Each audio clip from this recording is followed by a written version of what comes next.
Pria itu dulunya dianggap sampah keluarga. Tapi sekarang, dia bisa mengalahkan kakaknya yang jenius. Hal ini mengejutkan semua orang yang hadir. Padahal, 3 hari lalu aku didiagnosa penyakit mematikan. Di hari-hari terakhirku, aku kecanduan game. Aku memberikan karakterku 2 atribut, yaitu jenius pedang dan jenius sihir. Efek sampingnya adalah penyakit mematikan. Ini membuatku campur aduk. Tak kusangka, permainan terakhirku sebelum mati, juga seperti hidupku. Saat aku menekan tombol mulai, cahaya biru menyilaukan muncul di depanku. Saat aku membuka mata lagi, aku berada di tempat yang asing, namun familiar. Setelah melihat diriku di cermin, aku menemukan fakta yang sulit dipercaya. Aku telah menjadi playboy terburuk dalam game. North Haibo. Keluarga Haibo adalah salah satu dari 3 keluarga gelap dalam game. North adalah anak bungsu dari 5 bersaudara keluarga Haibo. Namun, di keluarga ahli pedang yang penuh dengan orang jenius, North adalah satu-satunya yang tidak berbakat. Karena selalu menyalahkan keadaan, North akhirnya membuat perjanjian dengan iblis, dan menjadi bencana terburuk dalam game. Tapi aku tak menyangka akan menjadi North. Tiba-tiba, beberapa jendela status muncul. Aku terkejut sekaligus senang melihatnya. Tapi senyumku segera berubah menjadi panik.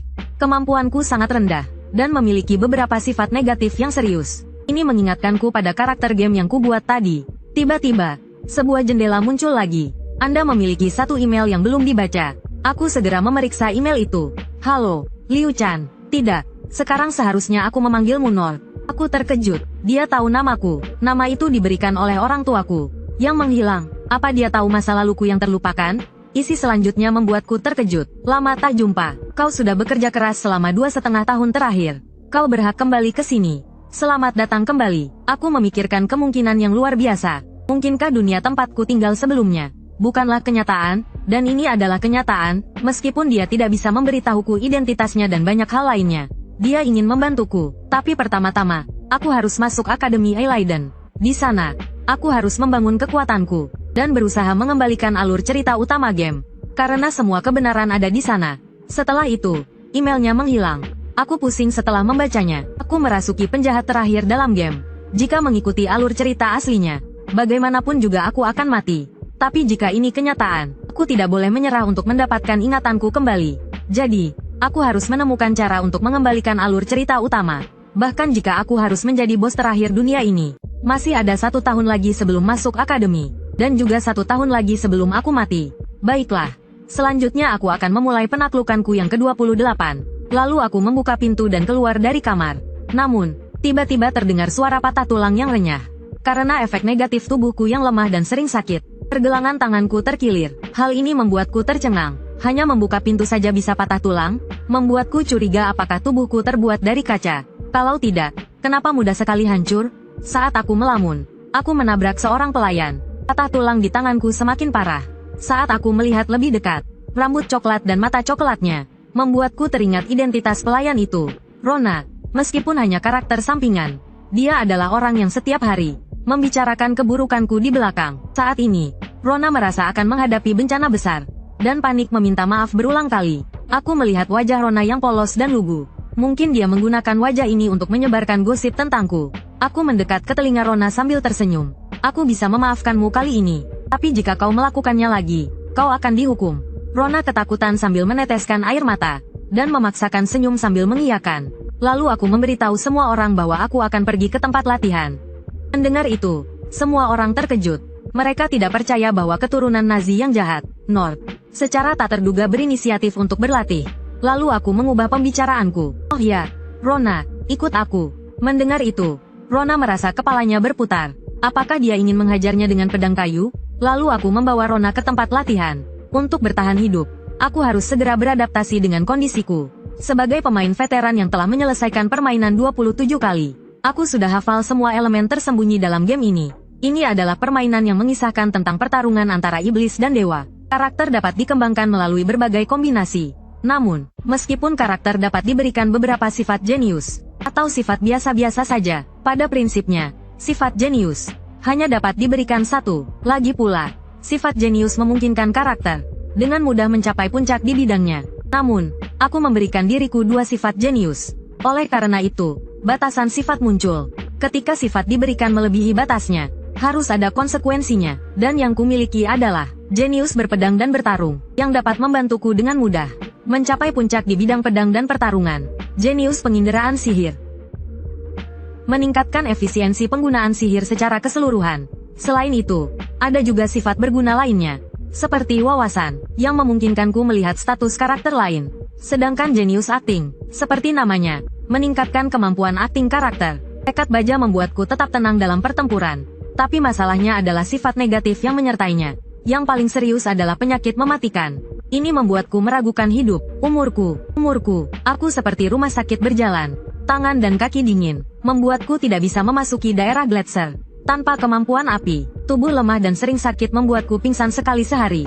Aku menggaruk kepalaku dengan frustrasi. Sepertinya aku harus menyelesaikannya satu persatu. Dan yang pertama harus kuselesaikan adalah kutukan kelemahan. Kutukan ini tidak hanya memperlambat kecepatan pertumbuhanku menjadi setengahnya, tetapi juga menggandakan efek negatif pada musuh. Beberapa saat kemudian, aku mengayunkan pedang kayu dengan susah payah di tempat latihan. Aku tidak pernah menyangka, kutukan kelemahan ini, kan membuat tubuhku selemah ini. Aku hanya mengayunkan pedang kurang dari 10 kali. Dan aku sudah hampir sekarat. Meskipun ada banyak macam senjata di sini. Senjata keluarga Haebo selalu berupa pedang. Keluarga Haebo dikenal dunia sebagai keluarga bangsawan kegelapan dan pedang. Alasan mereka begitu terkenal, adalah karena teknik rahasia mereka yang menanamkan sihir kegelapan ke dalam pedang, dan senjata dewa yang dikenal sebagai pedang penguasa. Pedang itu hanya diwariskan kepada kepala keluarga berikutnya. Tapi semua itu tidak penting bagiku sekarang. Yang paling kubutuhkan saat ini adalah kekayaan keluarga Haebo untuk menghilangkan sifat negatifku. Lalu aku memberi isyarat kepada Rona untuk mendekat. Tanpa diduga, tindakanku ini membuat Rona ketakutan, mengira dia akan dihukum lagi. Hal ini membuatku menyeringai. Dengan kesal, aku menarik telinganya dan berbisik beberapa patah kata. Setelah mendengarnya, Rona tampak sangat terkejut. Tidak mengerti mengapa aku ingin menghabiskan begitu banyak uang untuk hal-hal yang tidak berguna. Tapi aku tidak menjawab pertanyaannya. Aku hanya mengepalkan tanganku dan menyuruhnya segera bersiap. Melihat itu, Rona buru-buru mengatakan akan segera melakukannya. Saat aku sedang meratapi betapa rendahnya statusku, tiba-tiba muncul sesosok orang di sampingku. Aku terkejut setelah melihat siapa orang itu. Karena dia adalah salah satu orang paling berpengaruh di keluarga Haebo. Kepala pelayan, Rodwell. Sebagai tangan kanan ayahku, kepala keluarga saat ini, dia bukanlah orang yang bisa kuperlakukan seenaknya. Hatiku menjadi tegang. Orang yang begitu sulit dihadapi muncul sejak awal. Apakah dia menemukan sesuatu yang aneh padaku? Tapi aku segera tenang, karena aku punya cara untuk menghadapinya. Mengaktifkan sifat bakat akting, aku langsung bersikap seperti anak manja. Dan dengan malas bertanya pada Rodwell ada urusan apa. Rodwell sedikit membungkuk, dan mengatakan dia datang atas perintah kepala keluarga untuk menyampaikan pesan. Kepala keluarga memerintahkanku untuk menghadiri pesta malam ini. Mendengar itu, aku panik. Aku baru saja merasuki tubuh ini dan belum tahu apa-apa, tapi sudah disuruh menghadiri jamuan keluarga. Jadi aku bilang pada Rodwell kalau aku tidak akan pergi. Tapi Rodwell memberitahuku bahwa nona muda dari keluarga Rainer datang untuk pelajaran ksatria. Jika aku tidak hadir, kepala keluarga pasti akan sangat marah. Mendengar itu, aku menghela nafas pasrah, dan akhirnya setuju. Saat itu, Rodwell menyadari keanehanku. Dia ingat aku biasanya tidak suka pedang. Mengapa hari ini aku berbeda dan datang ke tempat latihan? Rodwell menatapku tajam, ingin tahu mengapa anak manja yang jahat ini bertindak aneh. Mendengar itu, aku balas menatap Rodwell dengan tajam. Sebagai kepala pelayan, sebaiknya kau tidak seenaknya menghina tuanmu. Apapun yang kulakukan, atau apapun niatku, itu bukan urusanmu. Dia meminta maaf padaku dan mengatakan akan memperbaiki kesalahannya. Lalu dia melihatku pergi. Rodwell curiga aku menemukan sesuatu. Sepertinya dia harus melapor pada ayahnya. Dan ketika aku kembali ke kamarku, aku merasa sangat lega. Aku sama sekali tidak menyangka hal seperti ini akan terjadi. Jika rahasiaku terbongkar, aku tidak bisa membayangkan apa yang akan terjadi. Lalu aku teringat pemberitahuan Rodwell tadi. Tak disangka, nona muda dari keluarga Rainer datang. Dan dia muncul tiba-tiba di saat seperti ini. Malam harinya, aku menghadiri jamuan makan malam seperti yang direncanakan. Dan di depanku duduk kedua kakakku, Habi dan Karen. Mereka berdua mengejekku dan menertawaiku karena berani datang ke jamuan makan malam. Mereka bilang aku kasar pada pelayan beberapa waktu lalu. Benar-benar anak manja yang tidak bisa diperbaiki. Mendengar itu, aku merasa sangat dirugikan. Lagi pula, bukan aku yang melakukan semua itu. Kemudian ayah datang ke pesta, diikuti oleh seorang wanita berambut merah. Dia adalah Talia, nona muda dari keluarga Rainer. Ayah memberitahu semua orang bahwa Talia akan tinggal di sini untuk sementara waktu. Mendengar itu, mata kedua kakakku berbinar gembira. Namun, hatiku gelisah, karena Talia bukan hanya karakter protagonis dalam game. tetapi juga orang yang menghukumku setelah aku menjadi penjahat besar. Itu berarti dia kan menusuk jantungku di masa depan. Kemudian ayah mengumumkan dimulainya makan malam. Saat itu, Talia memperhatikanku. Tapi aku memalingkan muka dan menghindari tatapan Talia. Kedua kakakku saling memandang dan tersenyum. Lalu mereka berkata kepada ayah bahwa sudah waktunya untuk memutuskan siapa yang akan mewakili keluarga di Akademi Aliadine. Mendengar nama Akademi Aliadine, aku menjadi bersemangat. Karena itu adalah tempat terpenting dalam game. Dan game itu sendiri, berdasarkan pertempuran di mana para siswa menyelesaikan konflik internal, sambil melawan iblis. Dan aku juga punya tugas dari orang misterius itu. Jadi aku harus mendapatkan tempat di akademi. Ayah memberitahu semua orang bahwa setiap keluarga hanya mendapat 3 tempat. Dan sekarang kakak pertama dan kedua sudah mengambil 2 tempat. Sekarang hanya tersisa 1 tempat. Jadi aku berencana untuk memilih orang terakhir. Sesuai dengan tradisi keluarga. Setelah mendengar itu, aku berbicara lebih dulu. Sepertinya ayah berencana untuk membuat kami, saudara-saudara, berduel untuk memperebutkan tempat itu. Ayah terkejut. Dia tidak menyangka aku akan berbicara lebih dulu. Lalu dia memberitahu kami bahwa duel akan diadakan sebulan lagi. Dan hasilnya akan menentukan siapa yang terpilih. Kedua kakakku sama sekali tidak menganggapku serius. Mereka meremehkanku dan menyuruhku menyerah saja. Lagi pula, orang lemah dan sakit-sakitan sepertiku, yang belum pernah memegang pedang, tidak mungkin punya peluang untuk menang. Tapi aku menjawab dengan acuh tak acuh. Katakan itu setelah kalian menang. Ketenanganku membuat Habi marah. Kau pikir sampah sepertimu bisa mengalahkanku? Aku hanya tersenyum penuh percaya diri. Kita lihat saja nanti. Ekspresiku membuat kedua kakakku kesal setengah mati. Sikapku yang menantang juga menarik perhatian Talia. Ia tersenyum dan berkata, sepertinya tuan muda sangat percaya diri ya. Kata-katanya membuatku merasa gelisah. Aku tanpa sengaja membangkitkan minat wanita yang kutakuti ini. Setelah perjamuan makan malam berakhir, Rodwell melaporkan perilaku anehku kepada ayah. Hal ini membuat ayah berpikir keras. Mungkinkah aku dirasuki iblis? Namun untuk saat ini, perubahan pada diriku membuat ayah sangat tertarik. Maka, ia memerintahkan Rodwell untuk terus mengawasiku.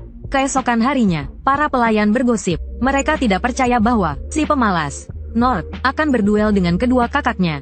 Tapi yang membuat mereka bingung adalah mengapa aku terus berlari. Aku tahu betul, masalah terbesar yang kuhadapi saat ini adalah kurangnya stamina. Karena, bakat berpedang dan bertarung, baru bisa diaktifkan jika stamina mencapai 4 poin. Tapi aku hanya punya 2 poin. Artinya, aku harus meningkatkan stamina 2 poin lagi dalam sebulan. Dalam kondisi terkena kutukan lemah. Dari usahaku berlari mati-matian tadi yang hanya meningkatkan 0,1 poin.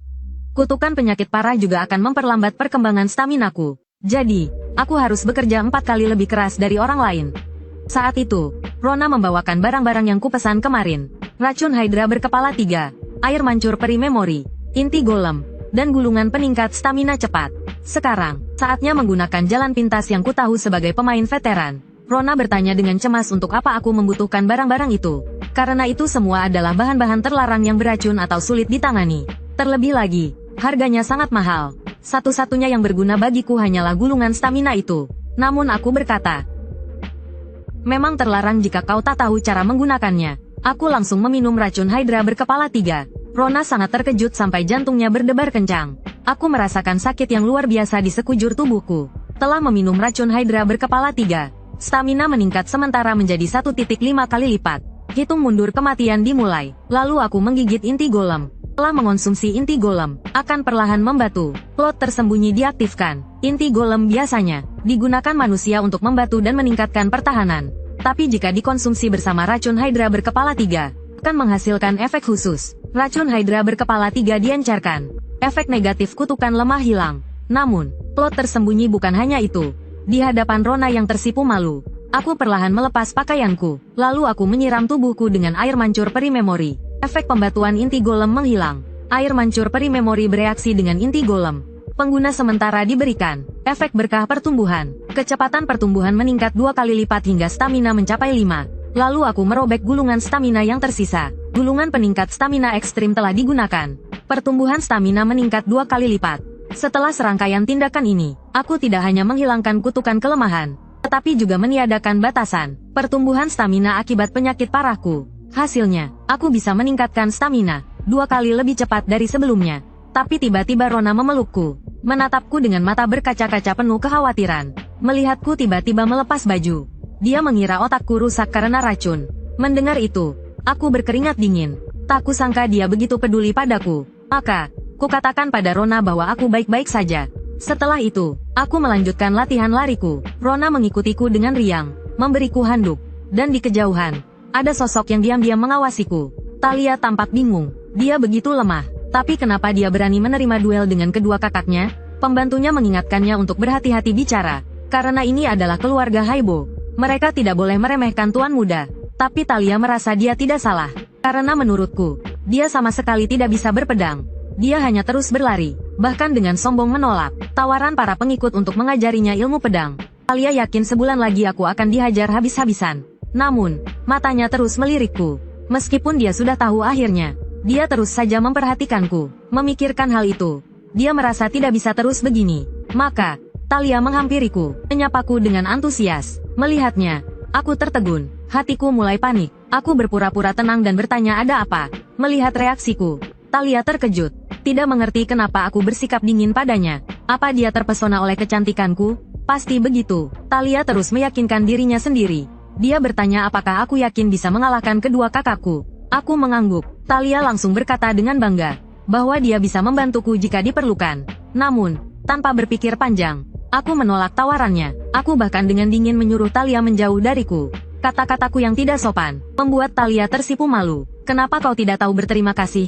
Tanyanya. Dia pun berbalik pergi dengan kesal, meninggalkanku terdiam. Keluhan Rona masih terngiang di telingaku. Melihat punggung Thalia yang menjauh, aku merasa masalahku semakin bertambah. Stamina 6. Aku menggunakan wawasan untuk melihat status Thalia. Keberuntungan 5. Setiap kali kulihat, aku selalu merasa itu luar biasa. Stamina pria normal hanya 4 poin. Tapi Thalia memiliki stamina yang menakjubkan. Meskipun bakatnya tidak sebaik beberapa orang di benua ini, kemampuannya hanya di bawah 3 kaisar pedang dan 4 sage. Dengan kemampuannya, dia bisa mengalahkan 1 atau 2 iblis. Dan juga sihir api yang digunakan Thalia, yang di masa depan akan berevolusi menjadi api diri, yang akhirnya akan membakarku menjadi iblis. Meskipun aku tahu alur cerita masa depan, aku tidak bisa merekrut Thalia. Karena itu akan menyebabkan perubahan tak terhitung jumlahnya pada alur cerita masa depan. Yang harus kulakukan adalah menemukan cara untuk mengikuti sejarah asli dan tetap hidup. Setelah pergi, Thalia mengenang kembali hidupnya. Meskipun dia telah disebut jenius sejak kecil, dia tidak pernah bisa mengalahkan kakaknya. Ini membuatnya meragukan apakah dia bisa menjadi seorang ksatria. Sejak zaman dahulu, seorang ksatria tidak boleh mementingkan diri sendiri. Mereka juga harus bersedia mengorbankan diri demi keadilan. Dan juga harus melalui tempaan pedang dan perisai yang tak terhitung jumlahnya. Pada akhirnya, barulah mereka bisa menjadi ksatria yang dihormati semua orang. Tapi aku berdelusi hanya dengan kekuatan fisik. Aku bisa mengalahkan 2 kakak laki-lakiku yang telah berlatih selama bertahun-tahun. Dia yakin aku tidak mungkin menang. Sebulan berlalu dengan cepat. Duel dimulai dengan penuh antisipasi. Ayah bertanya pada Rodwell apa pikiranku. Rodwell mengatakan berdasarkan apa yang telah dia lihat dan dengar sejauh ini, pemenangnya tidak diragukan lagi adalah Tuan Muda Karen. Mendengar ini, ayah berkata, jika normal, kamu benar. Mendengar ini, Rodwell menebak-nebak dalam hatinya. Apakah kepala keluarga memiliki hasil lain dalam pikirannya? Meskipun aku memang telah banyak berubah. Bagaimanapun, aku tidak berpikir aku bisa menang. Karena aku pernah mengikuti jalan ksatria ayah. Jadi aku tahu betapa sulitnya proses ini. Ranah ilmu pedang tergantung pada durasi latihan dan kedalaman penelitian, dan satu-satunya yang dapat membuat seseorang berhasil membalikkan keadaan dan melampaui pendahulunya adalah jenius pamungkas yang jauh melampaui orang biasa. Tapi apakah aku benar-benar memiliki bakat bawaan itu? Tapi kemudian ayah menyela pikiran Rodwell. Masih terlalu dini untuk menyimpulkan. Setidaknya aku mewarisi darah keluarga Haibo. Mungkin si bungsu berbakat, memiliki bakat yang setara dengan kaisar pedang. Namun, saat ini aku sangat khawatir, karena bakat ilmu pedang dan pertarunganku masih belum aktif. Meskipun aku sudah berlatih mati-matian, staminaku pada akhirnya tetap di 3.8. Bahkan Rona yang berlari denganku, staminanya sudah mencapai 4.5. Ini membuatku merasa sangat tertekan. Sedangkan stamina Karen mencapai 8 poin. Artinya, aku tidak bisa mengalahkannya dengan cara biasa. Kemudian, duel resmi dimulai dengan pengumuman wasit. Begitu suaranya jatuh, Karen langsung menyerang. Hanya dalam sekejap, dia benar-benar menekanku. Memukuliku tanpa bisa melawan, hanya bisa terus dipukuli. Tapi segera aku melihat sesuatu yang mengejutkan. Staminaku mulai meningkat dalam pertarungan. Membuatku tersenyum. Melihat ini, Karen mengira otakku rusak, lalu melancarkan serangan yang lebih dahsyat. Ayah melihat penampilanku dan merasa bosan. Harapan tadi berubah menjadi kekecewaan. Tapi ayah juga tidak mengakui Karen, termasuk Harbi yang belum naik. Meskipun bakat keduanya lumayan, tapi dibandingkan dengan Napoleon, kakak tertua, jauh lebih buruk. Dan pedang hitam yang mendominasi yang bisa menginjak-injak segalanya, dan membuat lawan tunduk dengan kekuatan absolut. Siapa yang akan mewarisinya? Ayah merasa duel ini tidak ada gunanya lagi. Maka, dia memutuskan untuk menghentikannya. Tapi saat itu juga, dengan peningkatan stamina terakhir 0,1, aku tiba-tiba tersenyum. Aura misterius mengalir dari tubuhku. Mengaktifkan sifat jenius pedang dan pertarungan. Mengaktifkan skill waktu sang jenius. Detik berikutnya, seluruh ruang terasa seperti terperosok ke dalam lumpur. Semua yang kulihat menjadi sangat lambat. Aku pernah mendengar bahwa jenius dan orang biasa hidup di waktu yang berbeda. Jadi, inilah waktu sang jenius. Skill yang membuat waktu terasa beberapa kali lebih lambat. Meskipun gerakan lawan terlihat lambat, itu tidak berarti aku bisa bergerak lebih cepat. Jadi, aku tidak bisa memanfaatkan skill ini sepenuhnya. Tapi karena sifatku sudah aktif, maka pemenangnya sudah ditentukan. Aku melangkah maju dan menepis pedang panjang Karen. Senyum percaya diri terukir di wajahku. Sekarang, giliranku. Aku menguasai skill Dewa Waktu Sang Jenius, yang membuat waktu terasa beberapa kali lebih lambat. Tapi skill ini hanya bertahan 5 menit. Jadi, aku harus mengalahkan kedua kakakku. Dalam batas waktu tersebut, aku membuat keputusan yang mengejutkan semua orang. Ayah, izinkan aku berduel dengan kedua kakakku sekaligus. Mendengar itu, semua orang mengira aku sudah gila. Bahkan ayah pun terkejut. Tapi ayah segera menyadari perubahan auraku. Dia ingin tahu potensi apa yang disembunyikan putra bungsunya ini. Maka, dia menyetujui permintaanku untuk melawan mereka berdua. Duel pun dimulai lagi. Kedua kakakku mengayunkan pedang mereka dan menyerangku dari kedua sisi. Namun, aku dengan mudah menangkis serangan mereka. Dan karena efek khusus waktu sang jenius, kemampuan pedangku meningkat. Aku mulai memahami pola serangan mereka. Bahkan aku bisa membalas serangan mereka. Semua orang terdiam. Wajah mereka penuh kebingungan. Nord, yang dulu dianggap aib keluarga, kenapa tiba-tiba menjadi begitu kuat? Kekuatanku membuat kedua kakakku gentar. Suaraku yang tenang terdengar di telinga mereka. Melamun saat bertarung itu fatal. Loh, Kak, sambil berbicara, aku mengayunkan pedangku ke arah mereka. Aku berhasil menekan mereka berdua. Aku merasa sangat puas. Meskipun taruhan duel ini penting, tapi sekarang aku merasa mengayunkan pedang adalah hal yang menyenangkan. Dengan serangan terakhirku, kedua kakakku benar-benar kalah dan tak berdaya. Semua orang terkejut, bahkan ayah pun tak percaya. Aku mengingatkan wasit untuk mengumumkan pemenangnya. Wasit tersadar dan mengumumkan Nord sebagai pemenang. Aku tersenyum puas. Lalu aku memberi hormat pada ayah dan undur diri. Melihatku pergi, Talia tiba-tiba berdiri dengan gugup. Saat itu, hanya ada satu pikiran di benaknya. Dia harus menghentikanku. Setelah meninggalkan arena latihan, aku menghela napas lega. Setetes darah mengalir dari sudut bibirku. Ternyata aku telah melampaui batas waktu keahlianku. Keahlian waktu jenius memiliki kelemahan fatal, yaitu akan ada efek samping jika melebihi batas waktu. Efek sampingnya adalah nyawaku direnggut secara permanen. Aku hanya melebihi batas waktu sebentar, tapi 2,5 hari usiaku direnggut. Ini memperburuk kondisiku yang memang sudah tak lama lagi. Untungnya, tidak ada yang menyadarinya. Kalau tidak, aku mungkin kehilangan kualifikasi untuk masuk akademi. Tapi tiba-tiba, aku mendengar suara di belakangku. Talia berjalan cepat ke arahku dengan langkah kecil. Dengan gugup bertanya apakah aku terluka dalam duel. Aku mengerutkan kening. Dalam hati, aku merasa ada yang tidak beres. Jika efek samping keahlianku sampai ke telinga ayah, akan jadi masalah besar. Apalagi, orang yang melihatnya adalah Talia. Saat aku hendak mencari alasan, kata-kata Talia membuatku tertegun. Tak kusangka kau bisa mengalahkan kakakku dengan tubuh lemah seperti itu. Sepertinya aku salah menilaimu. Talia menggigit bibirnya. Wajahnya memerah karena malu. Tanpa diduga, dia meminta maaf padaku. Karena selama sebulan terakhir, dia tidak pernah melihatku memegang pedang. Dia hanya mendengar bahwa di hari pertama, aku mengayunkan pedang kayu dengan canggung. Tapi bagaimana aku bisa menang dengan kemampuan seperti itu? Jadi, Talia berpikir aku pasti sangat berbakat. Itulah sebabnya dia mengejarku dan ingin tahu bagaimana aku membangkitkan bakatku dan berlatih sampai ke tingkat ini. Tapi saat dia mengejarku, dia melihatku menyembunyikan lukaku. Ini membuatnya kembali mengubah pandangannya tentangku. Mungkinkah aku tidak hanya mengandalkan bakat luar biasa untuk mengalahkan kedua kakakku dengan mudah? Saat itu, kesan Talia tentangku benar-benar berubah.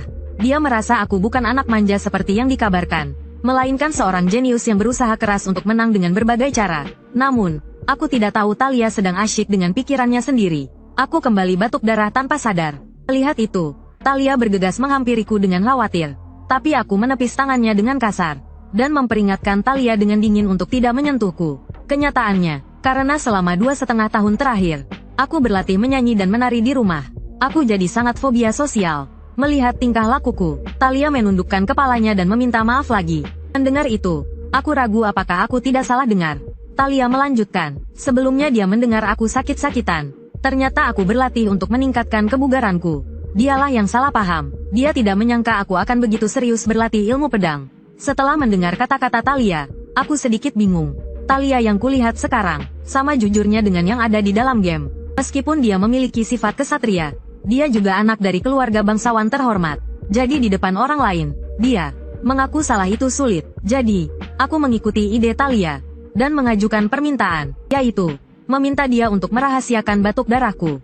Begitu aku selesai bicara, Talia langsung menyetujuinya tanpa ragu. Itu membuatku lega. Sekarang aku tidak perlu khawatir lagi rahasiaku akan terbongkar. Lalu, aku berkata, kuharap kau menepati janjimu, dan berbalik pergi. Rambut merah Talia berkibar, tatapannya tertuju pada punggungku yang menjauh. Detak jantungnya tanpa sadar semakin cepat. Di sisi lain, setelah melihat penampilanku yang menakjubkan, dugaan ayah semakin kuat. Aku bertanya pada Rodwell tentang pendapatnya mengenai bakatku. Tapi Rodwell masih belum mengerti satu hal, yaitu mengapa aku awalnya mau menerima serangan itu. Bagaimanapun juga, di usiaku saat ini, tidak ada tuan muda di generasi sebelumnya yang lebih kuat dariku. Ayah mengangguk setuju dengan perkataan Rodwell, dan dia bisa merasakan bahwa aku sepertinya masih menyembunyikan sebagian bakatku. Jadi, ayah meminta Rodwell untuk terus mengawasiku. Tapi apapun yang kulakukan, dia tidak boleh ikut campur. Putra bungsunya yang tiba-tiba menunjukkan bakat luar biasa ini, akankah memiliki bakat yang cukup untuk mewarisi pedang hitam hegemoni? Lagi pula, waktu yang tersisa untuknya tidak banyak. Setelah kembali ke kamar, aku melihat jendela yang muncul di hadapanku. Itu adalah pemberitahuan hadiah penyelesaian misi game. Meskipun game ini telah menjadi kenyataan, sistem gamenya masih dipertahankan. Hadiahnya adalah 3 kupon distribusi poin kemampuan bebas. Ini membuatku kesal. Jika diberikan lebih awal,